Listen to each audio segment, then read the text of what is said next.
leaders as well to rise up. Amen. Hallelujah. So ang ating topic for today is a very good one. Sinong gustong yumaman? Amen. Di ba lahat tayo? Gusto natin yan. Hallelujah. But it is good na yayaman talaga tayo, not physical. Basit lang, basit lang. Okay. Makita naman yung puting buhok. Okay. So we will, our topic for today is about treasures. The stewardship of our treasures. So, in our, itong mga pag-aari natin, sabihin natin pag-aari natin, these are, ang ating pag-aari dito sa mundo are temporary. And everything, we should not forget that it is all comes from the Lord. Amen? Can we go to Deuteronomy chapter 8? Deuteronomy chapter 8 verse 17 and 18. Pisahan natin doon. Ayan. So you may say to yourself, my power and the strength of my hands have produced this wealth for me. But remember, the Lord your God, for it is He who gives you the ability to produce wealth and so confirms His covenant, which He swore to your ancestors as it is today. Yan. So, kahit na tayo ang nagtatrabaho, kahit tayo ang naghihirap para may ilalagay tayong pagkain sa lamesa ng ating pamilya, it is not ourselves yung kung saan nanggaling yan. It is from the Lord. Siya ang nagbigay sa atin ng strength, the power, para hindi magkasakit, para tayo ay makapagtrabaho. Amen? So we acknowledge that. We don't boast that, ay, kung wala ako, walang ganyan. Kung wala ako, hindi namin nabili ito, wala kaming ganito, ganyan. No? But it is. We acknowledge everything is from the Lord. Hallelujah.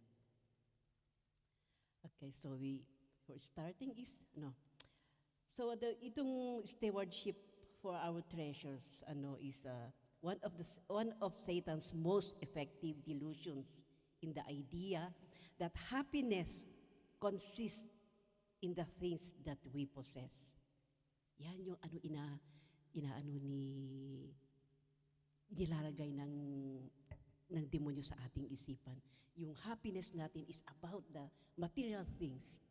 Masaya tayo kung may ganito tayo, malaking bahay, may magkarang sasakyan, madaming pera sa bangko, mga ganon. But through this deceitfulness, he has erected a golden calf, an idol called materialism. So everywhere, the seduction of materialism fill the air and seek to come into our lives. Every day yan. Yan ang ng kalaban sa atin. But Peter warns us to be sober and alert against Satan's devices. Can we read in 1 Peter 1, verse 13, please? 1 Peter 1:13.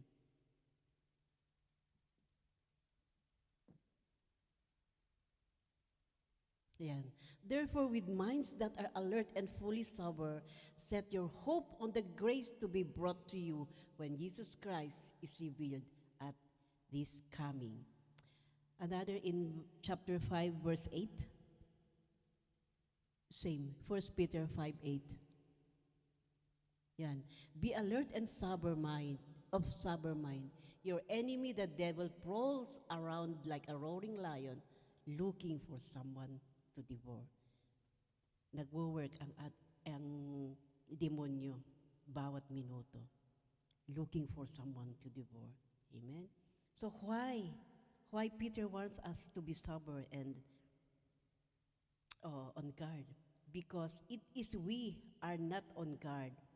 If we are not on guard, Satan will distract us through possessions, from our heavenly calling as a people of God's own possession who are to proclaim the excellencies of Him who has called us out of darkness and into His marvelous light.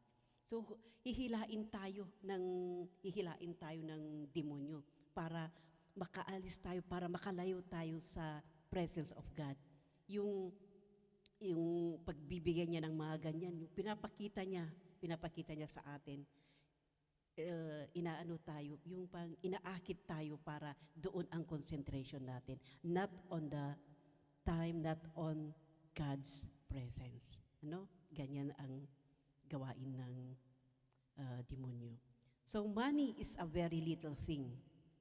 Sabi dito sa Luke 16:10. Ano pa yun? Luke 16:10. Okay. Whoever can be trusted with very little can also be trusted with much. And whoever is dishonest with very little will also be dishonest in much. Yan. Why? Sabi dito, because money cannot buy happiness. Amen? Totoo yan, kahit marami kang pera, hindi ka pa rin masaya. Amen? Wala sa pera ang kasiyahan. Money can't give you eternal life nor real meaning in life. Amen. So, sabi dun sa Isaiah 55, verses 1 to 2, sabi, "Come, all you who are thirsty." Yeah, Isaiah 55, 1 to 2. Isaiah 5:5, yan. "Come, all you are thirsty. Come to the waters, and you who have no money, come, buy and eat. Come, buy wine and milk without money and without cost." Amen. Diba? 2, "Why spend money on what is not bread, and your labor on what does not satisfy? Listen to me, and eat what is good, and you will delight in the riches of fare." Hallelujah. Yan sabi diyan, di ba? Don't spend on money what is not bread. Masasayang lang ang pera mo. Your labor does not satisfy. Yan, di ba? But when we come to the word, we will feel yung satisfaction, we will feel happiness kasi sometimes our questions in life are being answered there. Amen? Yung may natutunan tayo doon. Kaya doon sabi nga, why spend money on what is not bread? Hallelujah. Okay. So, where is our treasure? Saan kaya natin ilalagay ang mga treasures natin? Amen? Yeah, we put our treasures in heaven. So our text is in Matthew chapter 6, verses 19 to 21. Basahin nga muna natin yun. Matthew 6. Yan. "So do not store up yourselves treasures on earth," wag daw dito, "where moth and vermin destroy, and where thieves break in and steal. But store up yourselves treasures in heaven, where moth and vermin do not destroy, and where thieves do not break in and steal. For where your treasure is, there your heart will be also." Hallelujah. So there are eternal spiritual rewards and lasting character traits accumulated through faith. Yan, faith na naman. Obedience. Laging, nagkakasabayan, related yung faith and obedience, and the selfless actions, such as generosity, service, and love that outlast earthly possessions. So these treasures are not physical wealth, but represent investments in God's kingdom that are secure from decay, theft, or destruction. Amen. So secure, sabi niya. Di ba yung kinanta natin kanina? We are secure in Jesus. Amen? So, itong mga treasures natin is not the physical that we see here in earth, but it's the spiritual treasures. Sabi nga natin dito. No? The generosity, the service, the love. Ganyan. So, in the New Testament times, treasures were not always stockpiles of coins, yung bang maraming pera, maraming jewelries, yung mga ganyan kasi ang ano natin mm, na kayamanan na treasures, pati yung mga ah, disciples, tinanong nila si Jesus, yun ba yung mga treasures nila, no?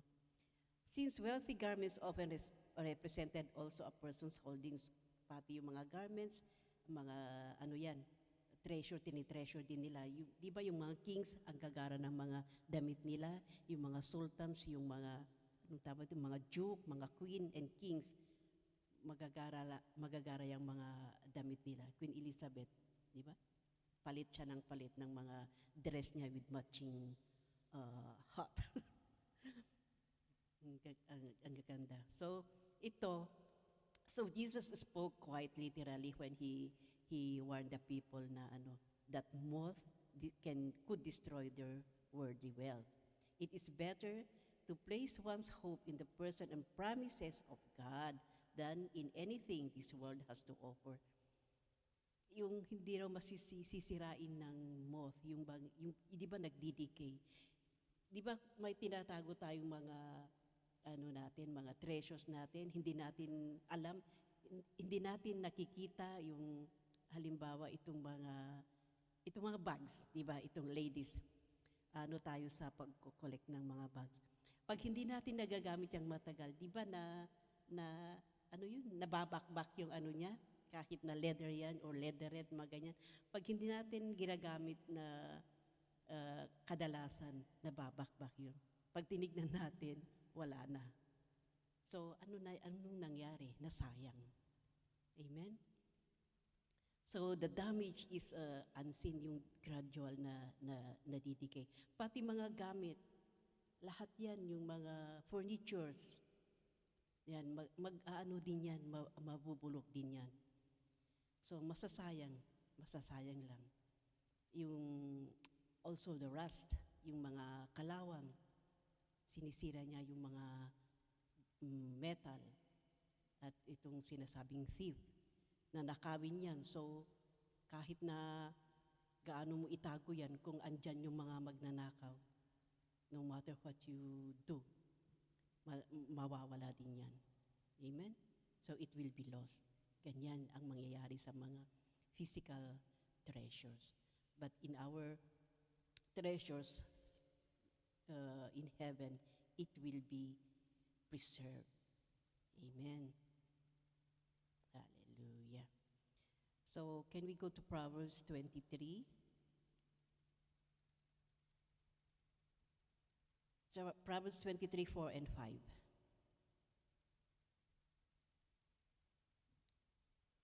Yan. So, do not wear yourself out to get rich. Do not trust your own cleverness. Cast but a glance at the riches, and they are gone. For they will surely sprout wings and fly off to the sky like eagle. Hallelujah. So yung mga yan, magdi-deteriorate yan in times, mawawala din yan. Amen? So do not put yourself out to get rich. Yung mga kagalingan na yan, mawawala din yan. Amen? We can see sa parable of the rich fool. Can we go to Luke 12? Luke 12, 32 to 34. Tingnan nga natin yun.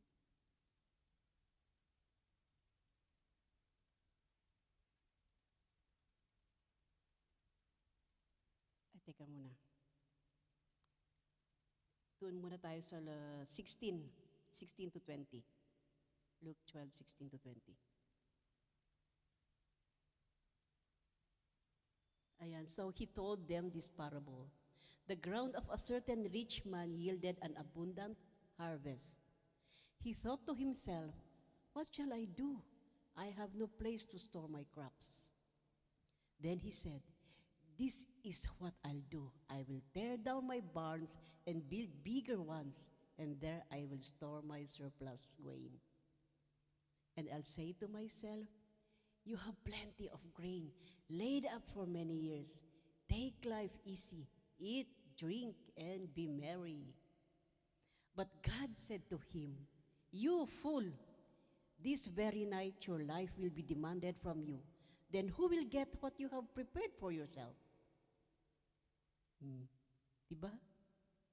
Aanhin mo yung madami kang kayamanan. Ang dami dyan. Tapos hindi mo alam ang kinabukasan mo.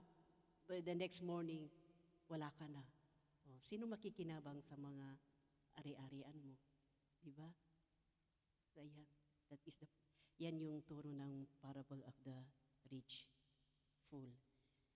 Yung, huwag natin kasing, yung nga, inaano ng kalaban sa ating isipan na to store up itong mga earthly treasures. Okay, so we go 32 to 34. At 21 muna, 21. So this is how it will be with whoever stores up things for themselves, but God is not rich toward God. Things for them, but it's not rich toward God. Hindi yan kayamanan sa Panginoon. Okay, let's go 32 to 34. Yan. So do not be afraid, little flock, for your Father has been pleased to give you the kingdom. Sell your possessions and give them to the poor. Provide purses for yourselves that will not wear out, a treasure in heaven that will never fail, where no thief comes near and no moth destroys. For where your treasure is, there your heart will be also. Hallelujah. Yan, that is our lesson from the parable of the rich fool. Amen. Another is in 1 Timothy chapter 6, verse 17 to 19. Yan. So command those who are rich in this present world not to be arrogant, nor to put their hope in wealth, which is so uncertain, but to put their hope in God, who richly provides us with everything for our enjoyment. Command them to do good, to be rich in good deeds, and to be generous and willing to share. In this way, they will lay up treasure for themselves as a firm foundation for the coming age, so that they may take hold of the life that is truly life. Yan. Mag-ipon tayo ng treasures in heaven. Amen. Hallelujah. Kuha natin dyan sa verse na yan, ano natin. So sa ating bank account, the balance in our bank account does not determine a person's ability to be rich toward God. Those who are good stewards in God's economy lay up treasures for the coming age. Ibig sabihin yan, sa eternity. By sharing their earthly resources, whether many or few. Saan? With the church and with those who are in need. Amen. Where there is wealth, ito rin, where there is wealth, andyan ang pride. Pride is often nearby. Yet believer can counter this temptation to haughtiness in 3 ways. May ano tayo dito, in 3 ways. So number 1 is concentrating on good deeds. Number 2, being generous in our giving. And by trusting in the living God alone. Siya talaga. Wala nang iba. Amen. So it is more difficult for people to take pride in earthly possessions when they realize, pare-realize din nila na lahat ng ito It comes from the Lord and it is temporary. Mawawala din lang yan. Amen? So, huwag tayong masyado sa, ano, we try to mag-isip-isip na tayo ngayon about these material things na ating iniipon. Amen? In these coming times, mag-isip-isip na tayo. Hallelujah. So we have examples of heavenly treasures. Number one is eternal rewards and crowns. The Bible indicates tangible rewards for faithfulness, such as different crowns. Meron tayo doon sa babasa natin sa 2 Timothy. 2 Timothy chapter 4, 7 and 8. So Paul, ito si Paul, sinasabi niya ito kay Timothy. 4, 7 and 8 sabi niya, I have fought the good fight. I have finished the race. I have kept the faith. Now, there is in store for me the crown of righteousness, which the Lord, the righteous judge, will award to me on that day, and not only to me, but also to all who have longed for His appearing. Hallelujah. Ganyan di ba tayo? Do we long for Christ? Yes, we should. Amen? Hallelujah. Darating na ang Panginoon.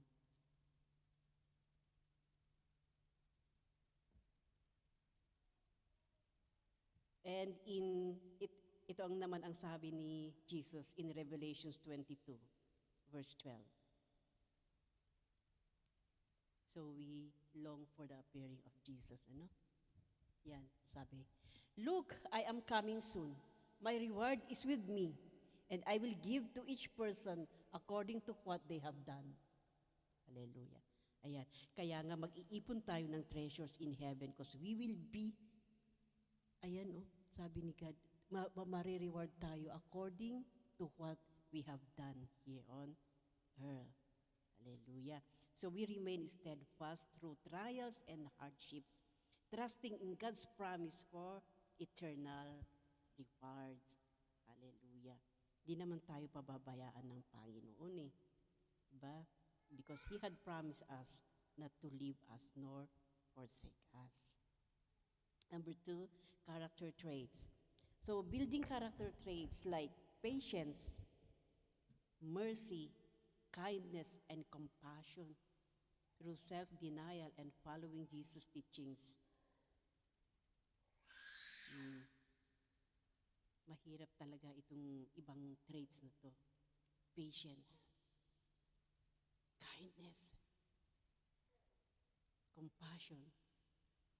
Amen? So, show kindness to strangers. Pray for your enemies. Huwag mong, yung mga enemies mo, huwag mong the more na i-curse ang iyong enemy. Kung may enemy ka ba dyan or yung mga simple lang na may confrontations or whatever, you pray. You pray for them and you pray for kung ano man yung hindi pinagkaintindihan na it will be resolved. Ganun yun. Amen? And also to defend the vulnerable. Be kind to everyone. Kasi hindi natin alam, pagdating ng panahon, yung sinupladahan mo na tao, it will come a time na siya pala ang tutulong sa'yo. Amen? Kaya be kind to everyone. Everywhere, do good deeds. Amen. Next, good works and service. So ito na, yung acts of love sa ministry natin and service done for God rather than for human recognition. Hallelujah. So itong mga ministries natin, itong mga ginagawa natin, our sacrifices, we will do it for the Lord. It is not for us to be recognized. It is not for us to receive applause. Amen? But we will do it for the Lord above. Hallelujah. The acts of love, everything we do, there is love in it. Yun nga, aral natin noon, that God is love. Amen? Everything starts with love. Hallelujah. And the service done sa ating mga kababayan. Amen? Hallelujah. Yung ano natin, yung pinag-pray natin about this politics na ito. It is so hard talaga, nakakahiya na ang Pilipinas. It is the headlines in every, ano, CNN, ano pa ba yung isa? CBS 1? Oh my God, nakakahiya talaga yung nangyari sa about that gunshot in the Senate. So kaya every time ipag-pray natin ang ating government, the people. Lalong-lalo na itong division. It is so, ang hirap talaga. Kahit nawala tayo doon sa Pilipinas, we have that burden. We have that, yung iiyak talaga tayo, na bakit ganito ang nangyayari sa atin, sa ating nasyon na to. That's why I cannot remember that verse, that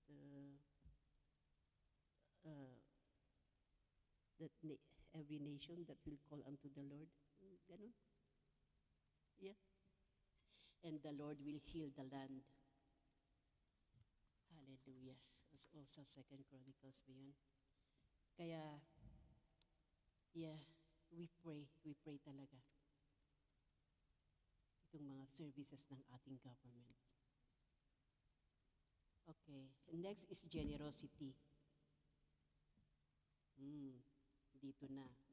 Our giving, ito, mga giving natin, you're giving to the needy and using our earthly resources for God's work rather than solely for selfish indulgence. Ito mga givings natin, we will give it generously. Kasi alam naman natin kung saan pupunta itong mga giving natin. It is for the expansion of God's kingdom, para sa mga needy, in all the charities na gano'n, help the churches, yung mga building of churches, kagaya ng ginagawa natin, our adopted church in Cagayan. Yeah. So, regarding that, we don't have the update about that. Pero alam ko, tapos na yung mga buildings. Yan. So, giving to the needy, to the poor, yan din, naaano din yan. It is taught to us, diba, to give. It is better to give than to receive. Hallelujah. Next is sharing the faith. Yan. Ito na yung evangelism, no? Investing in people by spreading the gospel. Amen. Having time in Jesus. Every day, we need to have time for Jesus. Yung uunahin natin siya. Pag nating i-squeeze in yung time natin sa Panginoon. We need to have that time first for the Lord before anything else. Yung yung exhortation ni Sister Jaisel. Put God first and everything will follow. Amen? And praying for others as well. Because this has the lasting impact. Yung ipipray mo, you pray for others. Amen.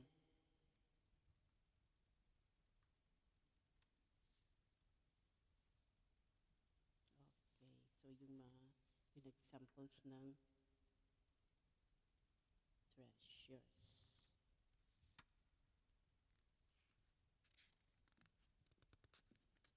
Okay. Why? Sabi dito. Why will we store our treasures in heaven?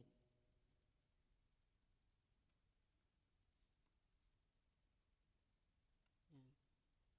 Our treasures in heaven are permanent. Yan. Walang makakakuha niyan. Naitago na at andoon na sa heaven. Wala nang makakakuha niyan. It is unperishable. Unlike earthly like money, fame, or possessions, heavenly treasures are indestructible and permanent. Basahin nga natin sa First Peter 1, First Peter 1:4. Yan. And into an inheritance that can never perish, spoil, or fade. This inheritance is kept in heaven for us. Yan. Diba? Another reason, our treasures on earth are temporary and can be lost. We can take earthly treasures with us. Diba? Yun nga yung lagi nating naririnig, diba, na hindi natin madadala sa hukay. Pag namatay tayo, hindi natin madadala yung mga pearls natin, yung mga ginto natin, everything, maiiwan at maiiwan yan dito sa lupa. Amen? We go to 1 Timothy 6, verse 7.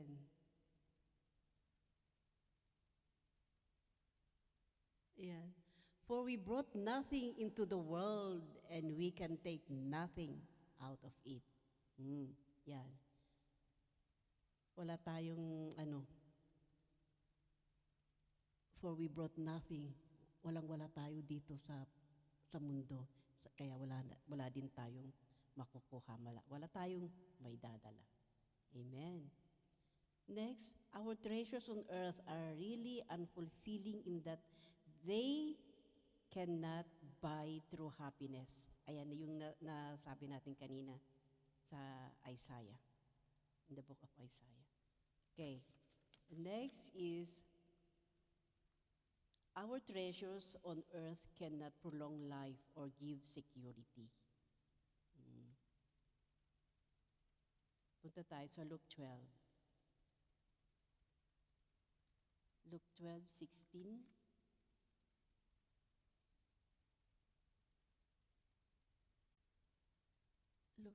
Luke 12:16.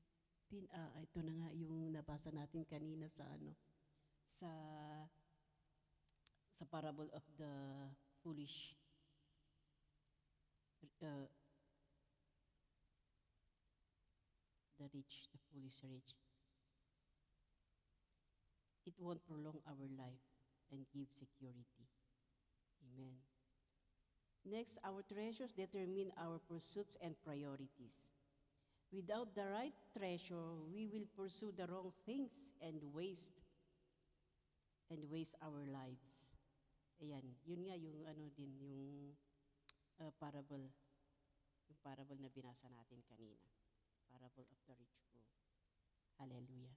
And our eternal perspective is it helps followers, believers of Christ live for what lasts beyond their lifetime. So yung maglalas talaga ito, yung ating treasures in heaven. So Jesus taught us that where your treasure is, there your heart will also be. Meaning that our investment keep us to focus on God rather than on money. Balik tayo sa ating verse.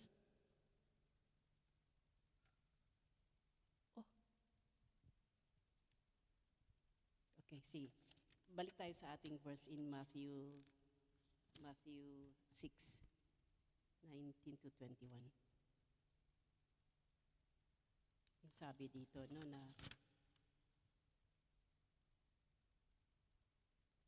our treasures, ayan, do not store up your treasures on earth for next sa 21. So where your treasure is, there your heart will be also. So pag ang pinaprioritize natin ay itong earthly treasures, halimbawa in our business para kumita tayo ng madami, doon yung focus mo, doon yung puso mo, kasi gusto mo ngang yumaman, kaya you are giving your much effort and time para lalago ang iyong business. Doon yung puso mo. But if you are in the ministry, in the evangelism, or in the yung outreaching, doon din yung puso mo nasa preaching, evangelism, uh, yung giving it to the needy, doon yung puso mo. Kaya where your heart is, sabi diyan. Amen. Hallelujah. So in short, treasure in heaven represent the impact of a life lived according to God's values, which are yung sabi nga nila, sending it up ahead. Isesend natin yung pauunahin natin. Because we will enjoy it in the later parts to be enjoyed eternally. Hallelujah. Kaya yun, mag-impok tayo ng treasures natin sa heaven because magagamit natin yan when the time comes. Amen? Kasi ang sabi din ng bangko, mag-impok ng pera, di ba? Mag-impok sa bangko para sa ating hinaharap. Ganun ang salita din ng bangko. But God is you store your treasures in heaven. Hallelujah. So instead of hoarding possessions, mag-hoard tayo ng possessions, Jesus instruct us, believers, to store up our treasures in heaven. So investing things that last eternally, such as spiritual growth, faith, and service to others. Hallelujah. Ayan.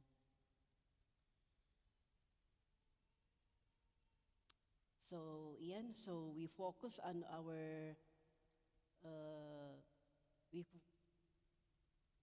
focus and identity sa ating treasures, or we value, i-value natin yung the most. Hallelujah. Okay.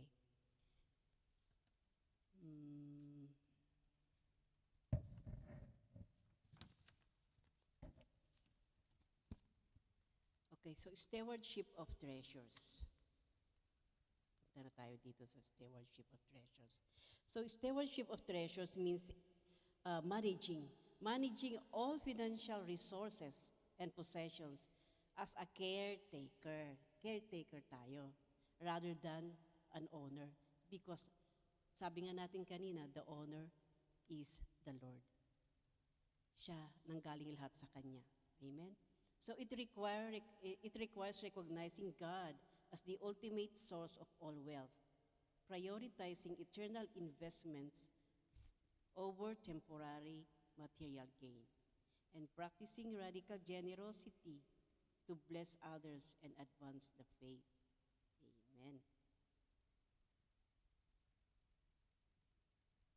So, it is also the redirecting of our time, talents, and resources toward eternal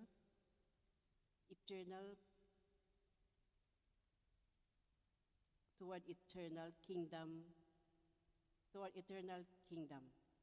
Amen. Sorry.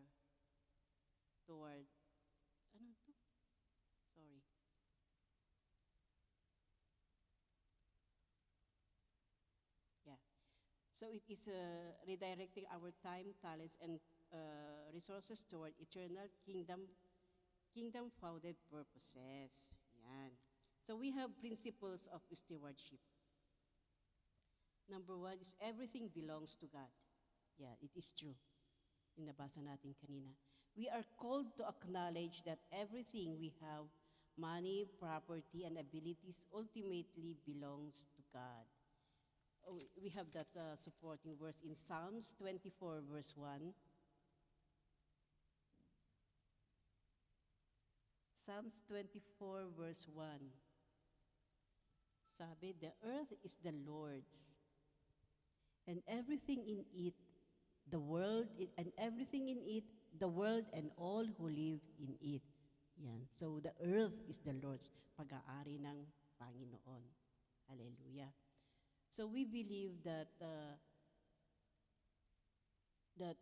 we believers are entrusted with managing these resources faithfully and are accountable to God for how we use them. Amen?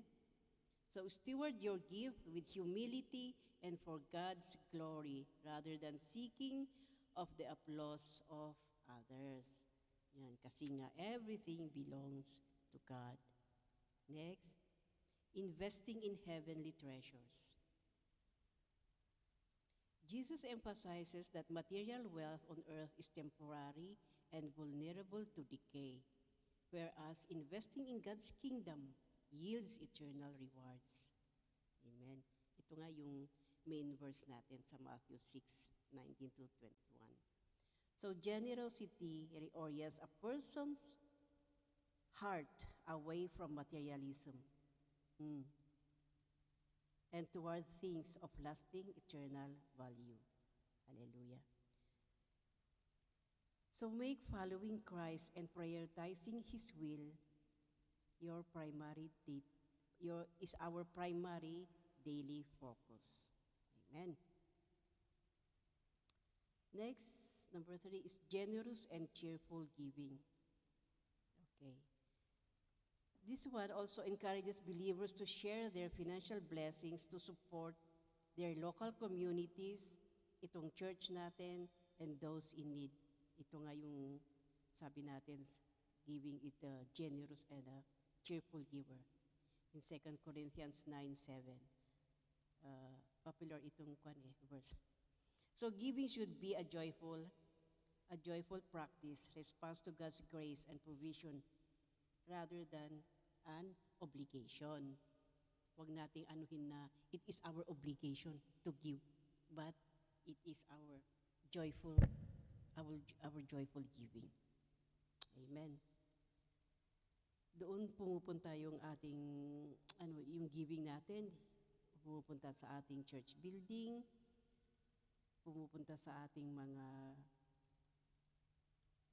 para sa mga pastors natin and their works, their mga projects nila in the Philippines. All our giving is for God's glory. Hallelujah. Okay, number 4 is avoiding the love of money. Ito na. While the Bible does not condemn wealth itself, it strictly warns against the temptation to obsess over money or find one's security in it. Amen. Hindi tayo secured sa money, sabi nga natin kanina. Kahit madami tayong pera, hindi tayo secured. Like what happened the pandemic, di ba? Kahit madami kang pera, anong nagawa mo noon? Anong nagawa mo sa pera? Lahat. We are, anong tawag doon, na-shutdown? Na-lockdown. Na-lockdown tayong lahat. Walang magagawa yung pera. Yung mga namatay, walang magagawa yung pera mo kung declared na anuhan na siya ng coronavirus. See? Kahit na madami kang pera, walang magagawa. You are not secured with it. We are only secured in Jesus. Amen. Basahin nga natin sa 1 Timothy chapter 6 verse 10.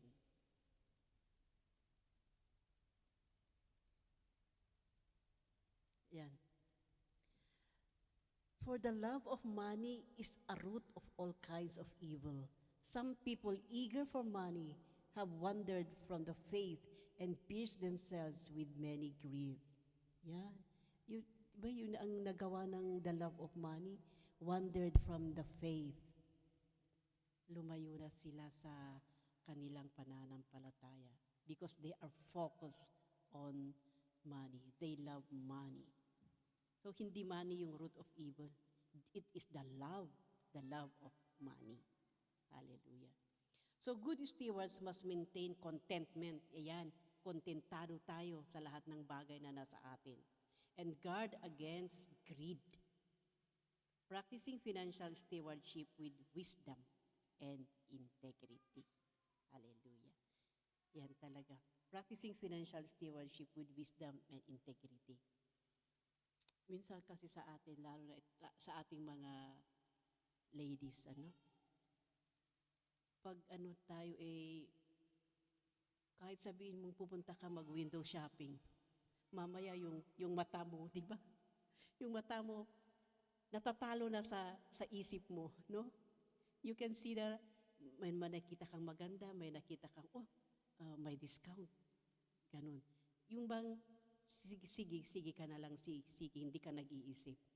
Basta sige lang, kunin mo lang, bibilihin mo. No? Nag-i-stack ka lang ng madami. But at the end of the day, makita mo pala, stuck pa rin dyan na hindi nagagamit. Isa na ako doon. Kaya tinatanggal ko na yun. Ang dami ko nang natanggal. Talaga. Makita mo, andun pa yung mga tag niya na, naku, hindi mo pala magagamit. Porque, may discount. Kinuha mo na, binili mo na. Kaya, i-compute mo yun, naku, malaki din pala. Amen?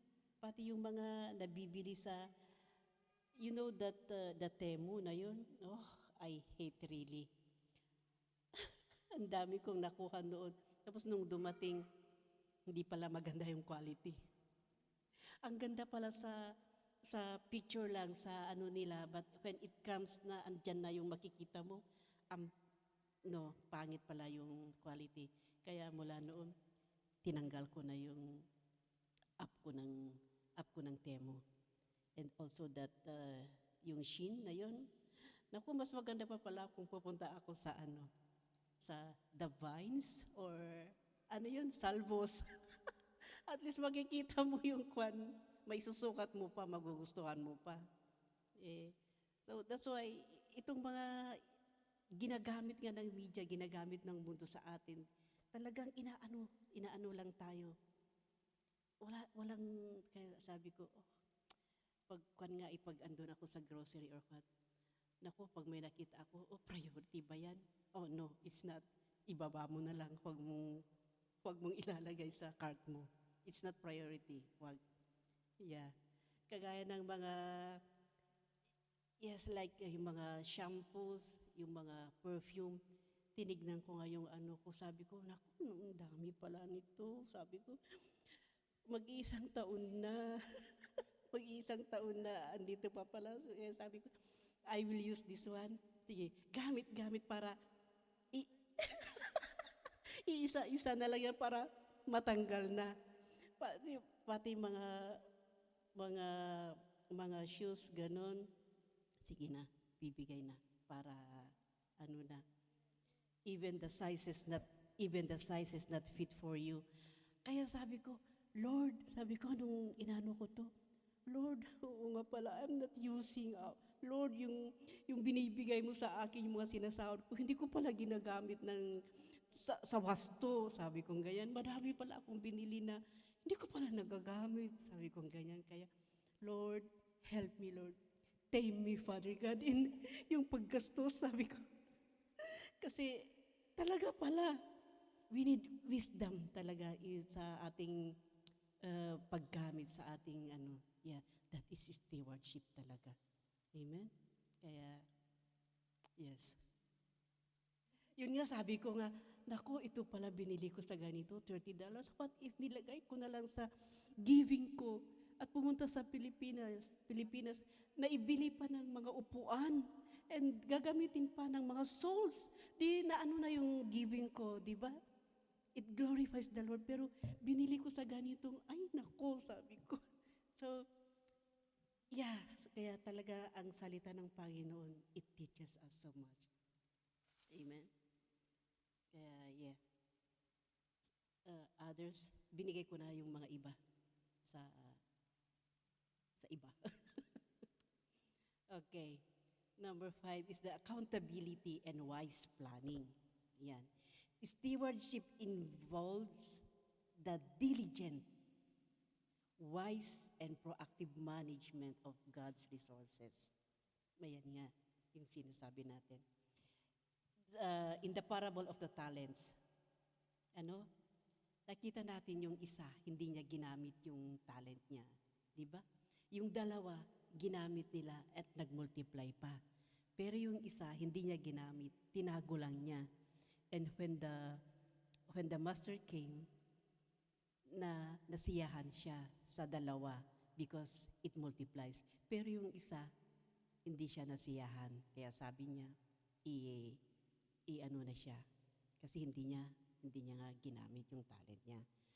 So the expectation to invest and multiply the resource God gives, being held accountable for their use. Yan. So furthermore, the plans of the diligent lead to profit as surely as haste leads to poverty. Hallelujah. Basahin natin sa Proverbs 21 verse 5.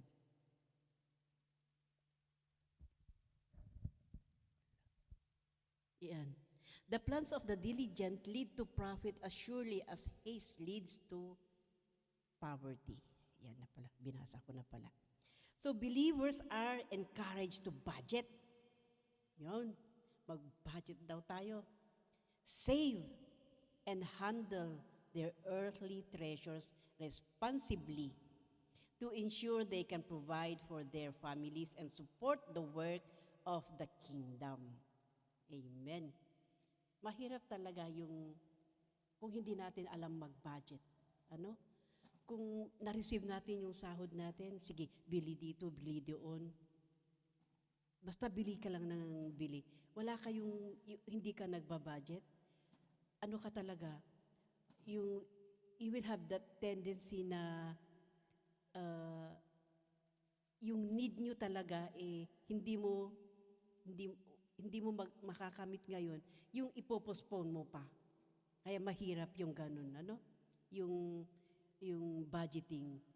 Mostly, siguro, minsan ang lalaki, magaling din sa budgeting.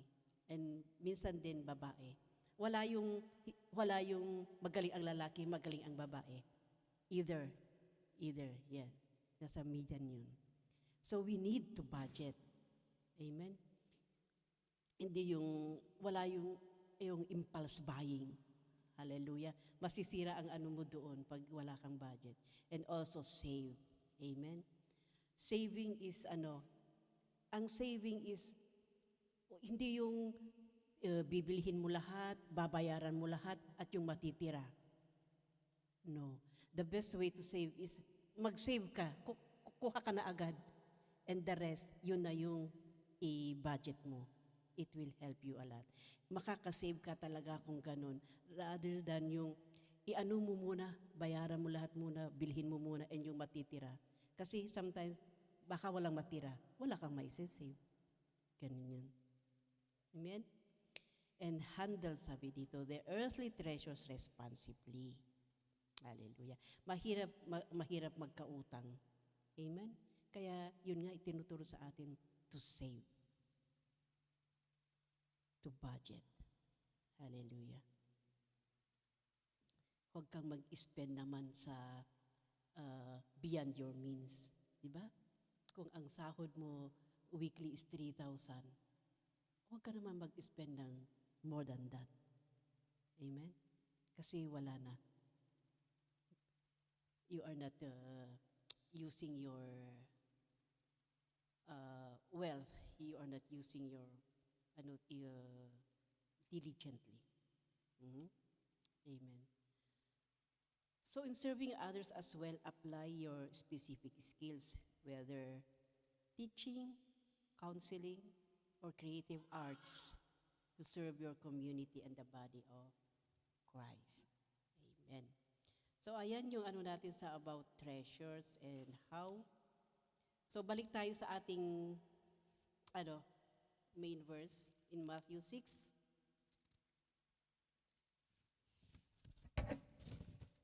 Matthew 6 verse 19 to 21. Sige, basahin natin lahat, no? Umpisa natin sa 19 hanggang sa 21, okay?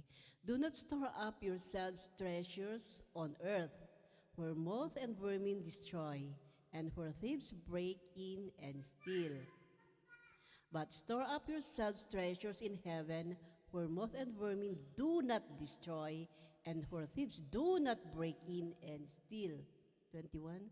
For where your treasure is, there your heart will also be. Amen. Ituloy natin sa 24. 24, verse 24. Yan. So no one can serve two masters. Either you will hate the one and love the other, or you will be devoted to the one and despise the other. You cannot serve both God and money. Amen. Okay, so sa ating conclusion, let's go in Hebrews 13. Hebrews 13, verse 5 and 6. Okay, Hebrews 13, 5 and 6. Yan. So keep your lives free from the love of money and be content with what you have, because God has said, never will I leave you, never will I forsake you. So we say with confidence, the Lord is my helper, I will not be afraid. What can mere mortals do to me? Another in Matthew 16:27. Matthew 16:27. For the Son of Man is going to come in his Father's glory with his angels, and then he will reward each person according to what they have done. Yan yung mga paalala sa atin, ano? And next is the 1 Timothy chapter 6 verse 6.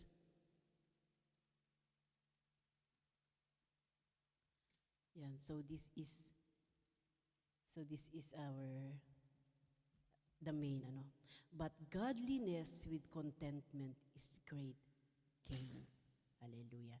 So our greatest treasure is godliness with contentment. Amen. So ayan ang ating napag-aralan ngayon, that we store our treasures in heaven. Iipunin natin yan ahead. Iipunin natin ahead because we will be using that in the age to come. Amen. Kaya wag tayong mag-alala. Just i-focus natin ang ating pamumuhay sa ating Panginoon. We focus on eyes on Jesus, that as we have believed and heard that He is coming soon. Kaya itong mga treasures natin, pag-iihan natin, mag-ipon, for we will have the eternal rewards. Amen? So, ito na, pag-isipan natin, if we still store treasures on earth, or we store in heaven. Hallelujah. Okay, so let us pray. Oh, Heavenly Father, we thank you so much for your word. Lord, as we're still here on earth, help us, Lord, to store our treasures in heaven. For it is you, O Lord, that you will reward us according to what we have done here on earth. Lord, we pray for the guidance of the Holy Spirit. Lord, the wisdom, Father God, and integrity, Father God. Oh, hallelujah. Hallelujah. Yes, Lord. Help us, Lord, to work, oh Lord, to put your words in action in our daily lives. Lord, we thank you so much, oh Lord, for working in us, for working in our lives. Hallelujah. Lord, we pray that you reign in our lives, Father God, and dwell in our heart. We thank you, O Lord, for being with us. All glory to you, O Lord, and praises. This we pray in the mighty name of Jesus, our Lord and Savior. Amen.